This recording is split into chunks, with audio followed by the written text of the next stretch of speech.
I'm intending to remain Waziri possibly until after 2027 August. I'm not going to run for any elective position. After August?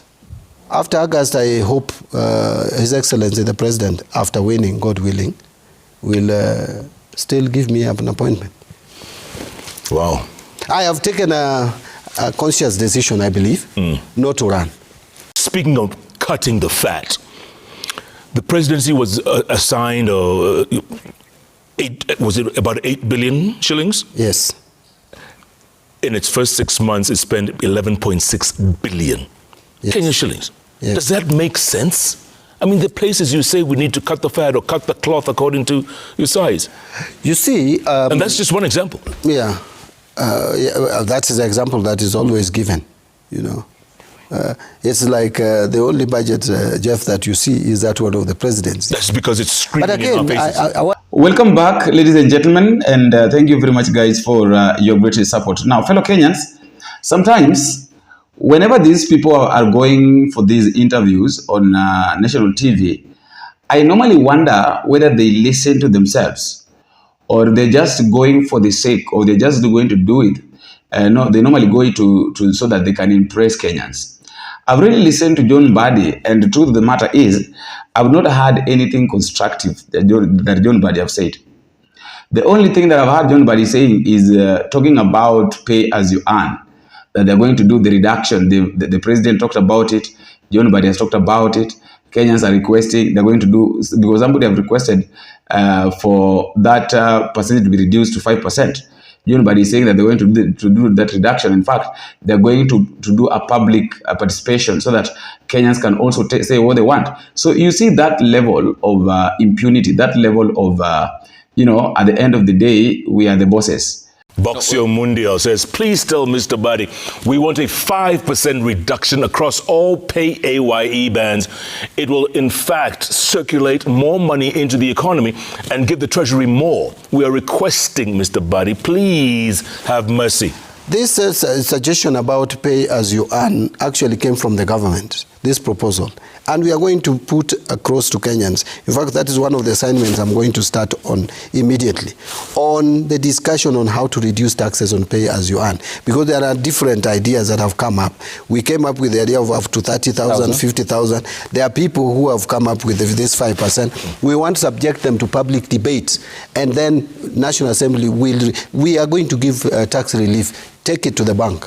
The president has spoken about it. John MBADI has spoken about it as the head of Treasury. And we are committed as a government to do this. So it is not that we were enjoying Kenyans. We are going to make sure it is actualized. If it doesn't happen, we shall replay this. But I'm still the minister. You will hold me accountable. And they are going as far as, John MBADI is going as far as involving Uhuru Kenyatta into this matter. I don't know why these people normally find it very easy talking about Uhuru Kenyatta. Run over. We would not have even education in this country. Is that not correct? Go to our neighboring countries with turmoil. Is there even education going on?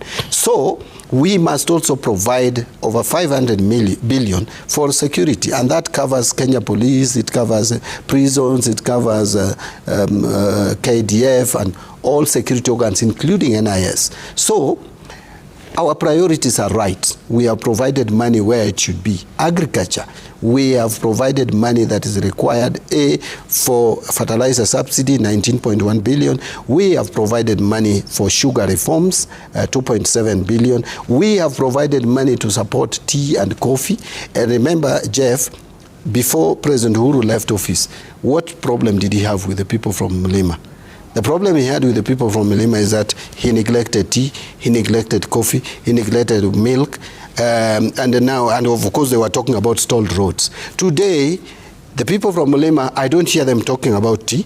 They are not complaining about coffee. They are not complaining about milk. They are complaining about being betrayed. So how they are betrayed is Wamunyoro has been removed from office. If you have heard them complain about tea, tell me. If you have heard them complain about coffee, tell me. They've uprooted most of their coffee plantations and I don't think put so. Up we have revived the jungles. coffee. Where do you live, Jeff? Coffee has been revived in this country. It's a fact. But it's not like it used to be. it will get to where it was. Coffee used to be the highest number one income export earner in this country. Correct. We will go back there. That is if other sectors don't catch up with it. We have just started revamping edible oil industry, I mean subsector. Look at what is happening in that space. And many, many others. You've just covered a story here on avocado. These things don't just happen. Now, at least, you see, for a long period of time, we have not had issues of shortage of maize in this country. It didn't just happen. There is subsidies. The fertilizer subsidy, that was not being carried out. I mean, that was not implemented in the previous administration. So, a lot is happening today. That at Mount Kenya, people the Kikuyus didn't have any problem with had problem with Kenyatta, because Uhuru Kenyatta failed. Uhuru Kenyatta was making it so much difficult for them to do their farming, like the tea, coffee, and all that. So right now, it's trying to say that William Ruto has worked so hard to make sure that people of Kikuyu or people of Mount Kenya are supplying teas. You know, the farmers are feeling so good. So I don't want to talk too much, because it is good for you to listen to what John MBADI said yourself, and then you tell me what you think at the comment section. You see, that skunk that one day he was talking about is the same thing, because I've had Jeff Koinange asking him that, are you the real skunk right now? And he has really brushed that off, because he knows very well that what he talked about, what he condemned, is what he's supporting right now. These people, once they are in government, they pretend they play a good role of good people, nice people. And once they are out of the government, that is when now they started blaming the government. They start blaming the government. The government has done this, has done that. So it becomes so much horrible to even trust them. So please, I want you to listen to John MBADI's interview with Jeff Koinange, and then you tell me what you think at the comment section. Please watch this. Ziri, real quick, financial year begins today. Finance Act is in effect as well. What are the key takeaways? Summarize for us the key takeaways going forward in the next financial year. Yeah, thank you, Jeff. Going forward, let me speak to the Finance Act, and also maybe a little bit on the budget, which we now have, which has been appropriated. And now we have Appropriation Act of 2025 and 2026-2027, and the Finance Act of 2026. As I mentioned when we started on public engagement, I was very categorical that the bill that we had placed before Kenyans, the 2026 Finance Bill, was not intended to raise revenue through increased taxes and tax rates. We were focusing more on tax reforms, aligning it and making tax measures and tax administrative measures more simple. And that is exactly what we intended to achieve, and we have achieved that largely. And so if you look at the Finance Act that we have today, it's more aligned in terms of tax administration. National Treasury Secretary John MBADI. Before the break, we talk about Safaricom, Waziri, and you just confirmed that the deal to sell 15% of Safaricom to Vodacom has gone through, although the appeals court said should the High Court find the deal to have not been above board in some way, then the deal could be reversed. And this could be at a very high cost. Yes, no? Yeah, no, that one I'll leave to the judiciary to determine or deal with. I don't want to give my opinion today. What I know is that we don't have any legal hurdles now, and we have concluded the transaction. I am very confident that on Friday we'll have the money in our accounts. That is over 200 billion Kenya shillings. So the transaction is complete, basically. Where is that 200 billion going to go? It's going into to the National Infrastructure Fund at the Central Bank of Kenya. There is already an account. By the way, Jeff, I don't know whether you've forgotten that already the proceeds of IPO, of KPC IPO. Yes, which was what? 100 and something billion? 103 billion has gone into that fund already. The National Infrastructure Fund. Yeah. A fund that has no board, but has all these funds. How does that work? The fund is the fund. Once the fund is created, it is there. And the board is going to be in place in less than 2 weeks. We have completed the interviews. The board is going to be in place. The council is in place. Why can't the money go to the consolidated fund? That's already in place. That's not what the law says. The National Infrastructure Fund is already in place, set up by Parliament through an act of Parliament. With no board? But there is a council, which I chair. You underrating the I am not at all. But what are the accountability mechanisms? The accountability mechanism is that no money will be spent out of that fund until the board is in place and until it is operationalized, which is going to happen in a couple of weeks. The board will be in place in less than 2 weeks. Yeah. We have completed the interviews for independent board members, and we will make an announcement very soon. And who will this fund be accountable to? The fund will be the fund will be managed in the normal way the public funds are managed. There will be the management team that will be led by the chief executive officer, who will be recruited by the board.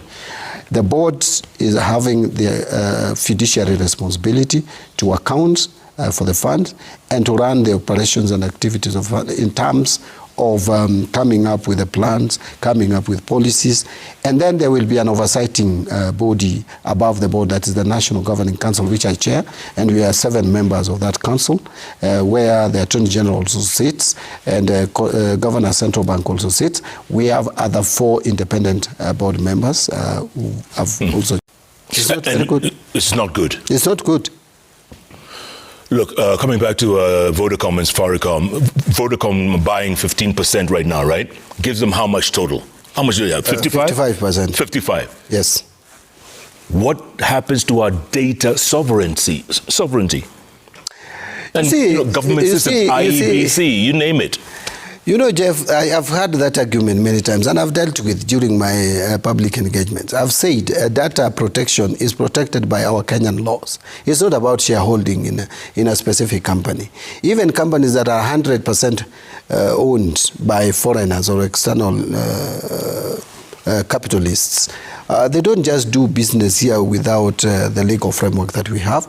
We have robust legal framework. We have Capital Markets Authority. We have all these agencies that we have that put checks and balances on anything that we do, including data protection. You know, we have a data protection law, and that cannot. By the way, look at Airtel. Do we have any ownership in Airtel as a country? We don't. It's privately owned. Yeah, but let me just no. But are they not accessing our data? Do they misuse the data that they have? Is there a problem with? Because our laws does not allow. Look at the numbers. Look at Airtel numbers compared to Safaricom. It can be small, but what I'm saying, they have access to some data. Is that not correct? But do they abuse the access that they have with the data? So it will happen even to Safaricom because we have robust legal framework that protects our data. It's not about shareholding. It's not about who owns shares where. Even ABC, we have not been asking shareholders. Kenya government has been holding 35% in Safaricom. Do they ask us when they are agreeing with IBC on how to transmit election results? They don't. The management makes that decision with them. Shareholders don't have a voice there. I mean, we don't talk about how they run operations and protect data. There is no time that Kenya government has used we have used our shareholding position to influence decisions on data, privacy, and all that. It is a fallacy. It is the laws of Kenya which protect the data. By the CS as widening the tax base through the compliance and automation rather than raising taxes or raising rates ensures a fairer burden for all Kenyans. This is the path to economic self-reliance. Because I like this. And that argument is always being put across, you know that. But you see, widen the tax Jeff, the problem is some of you are the problems.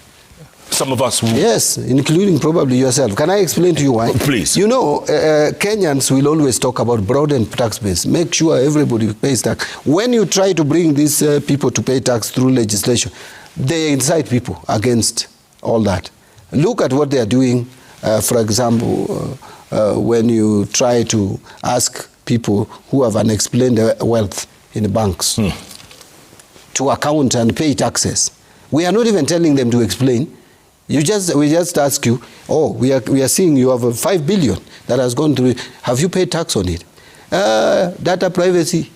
You are interfering with people's privacy. Like you are asking for love messages that have been sent. It is not. This is financial records, Jeff, can never be secret. Financial records in any jurisdiction can never be secret. But now here, we protect those people and we claim, why are you not expanding tax base? How do we expand tax base without changing the laws and putting a legal framework to bring all these people? There are so many private practitioners around, accountants, doctors who treat you, Jeff, probably. Many of them don't pay taxes. But when you attempt to bring them to the tax net, noise all over the place. Okay. I will tell you, we have really tried with this act to bring some tax administrative measures to expand the tax base. But I wish we did more. We were allowed to do more. By the way, I do pay my taxes. I'm very up to date. I know, Jeff. I would not doubt that. I would not doubt that. The way I know you. You would really disappoint me. If he hasn't done that. If you haven't. Yeah. Waziri, by the way, when you were reading your budget yes. a couple of weeks ago, the United Opposition was doing the exact same thing on the sidelines. And they're basically undermining what you were reading. I don't think they succeeded. But again, you know, we are in a democratic society, Jeff. And you can't stop any Kenyan from doing whatever he wants to do. So the United Opposition was perfectly in order to do whatever they wanted to do and probably expected Kenyans to watch them. I wish we had a way of assessing who was widely watched, but I'm very certain that Kenyans were glued at what I was saying. If you look at what the United Opposition was doing, I don't think they did anything serious, in my view, because what they did was simply pick my figures and remove here and there and add here and there. So that is not really a budget.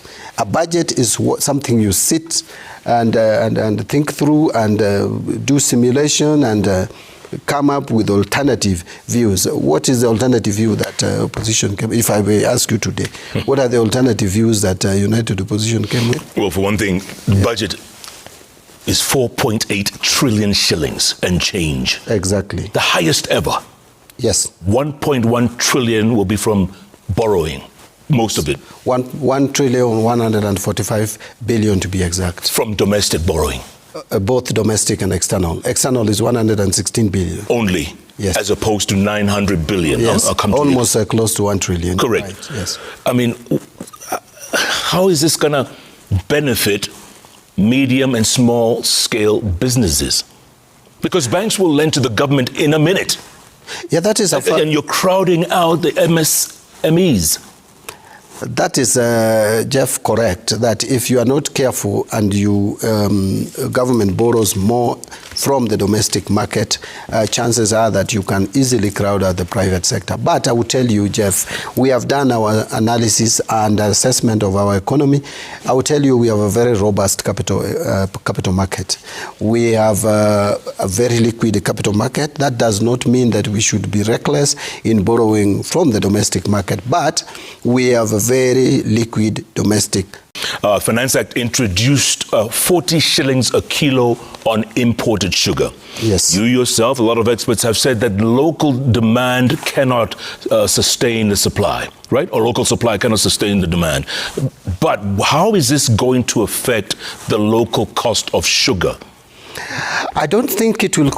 First, let me disclose that this was an amendment that was introduced in the National Assembly. It didn't come from the National Treasury, but we didn't have a problem with it. We supported the amendment because, again, the Constitution, Article 214, requires that any amendment that is proposed in the National Assembly or Parliament in general, which has a monetary effect or money bill component, and again, money bill can only be introduced in the National Assembly and not the Senate. So any such any amendment with the money bill consequences or architecture must get opinion of the National Treasury. Our opinion was it was not a bad amendment, it was a good one. Why? Because if you look at the efforts that we are putting in the sugar industry and the reforms, and given the fact that now we are brought back to life most of the millers that were actually literally had stalled, no work, Mumias, even Sony had issues, and so yeah, all these millers are now back. The production of sugar is increasing, and therefore we need to encourage more sugar production, and that you can only do by making our sugar more cheaper, by not allowing cheap sugar to be flooding our market. And so I think it is a progressive amendment in my view, because we are producing more sugar. Yes, we haven't bridged the gap, but I can see in a short while, and with this encouragement, we are likely to get to where we want to be. If the imported sugar is 40 kilos, right? 40 shillings a kilogram. Yes. How much will the local sugar cost per kilogram? You see, now it depends. You see, Jeff, you shouldn't compare local sugar to imported sugar shilling for shilling. That the only difference is taxes, because again, out there you may find the production cost of sugar is lower than Kenya. And that is one of the things that we have also been looking at, to make our local sugar more cheaper in terms of production cost.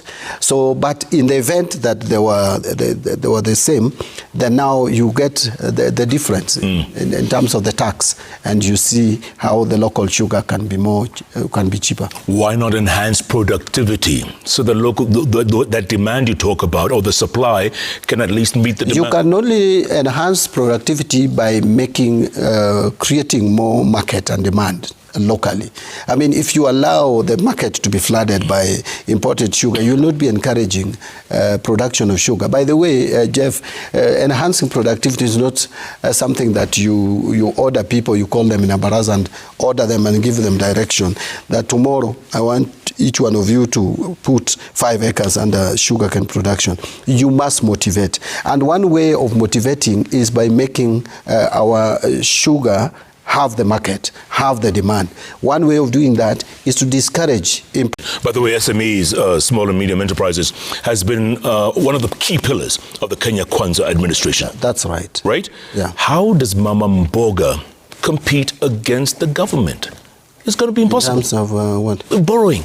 No. You see, Jeff, there are a lot of initiatives that this government has come up with to support the small businesses. And you know, we have the Nyota program, which is succeeding very well and is doing very, very, very well. Nyota program is World Bank. Yes. It's World Bank. You know, there is no money called World Bank money in the government of Kenya money. The World Bank is a financing model. It's money. It's just like, yes. So what we do, and it is not for free. These are monies that we pay back. So, and I sometimes I find Kenyans talking and saying, this project we are putting for you is financed by World Bank. There's nothing like that. It is financed by the government of Kenya through borrowing, may say, from World Bank, or taxes, raising taxes from Jeff, or charging fees for passports and such like. Those are called financing models. Yeah, all right? So it is not that it is World Bank doing it, it's the government of Kenya. We have the Hustler Fund, which has been capitalized, and you know. And again, Jeff, we have the banks still are giving loans to people and individuals and businesses. It is not that anyone has locked them. By the way, banks have a very high liquidity in this country, and you know that. Yeah. So it is not that there is no money to give to Mama Mboga and the rest. The rates have been high, so that's why we try to moderate the government rate so that the banks also lower the rate. And you can, if I may just mention this, if you look at 2025, around September 2025, the rates that banks were charging to individuals and private sector was 17.2 on average. It had gone down to 14.6 before, again, I want to refer to this war, before the war began. And I think it has not increased that significantly. It's still around that space. So we have done a lot to make sure that the rates banks charge to businesses is also affordable.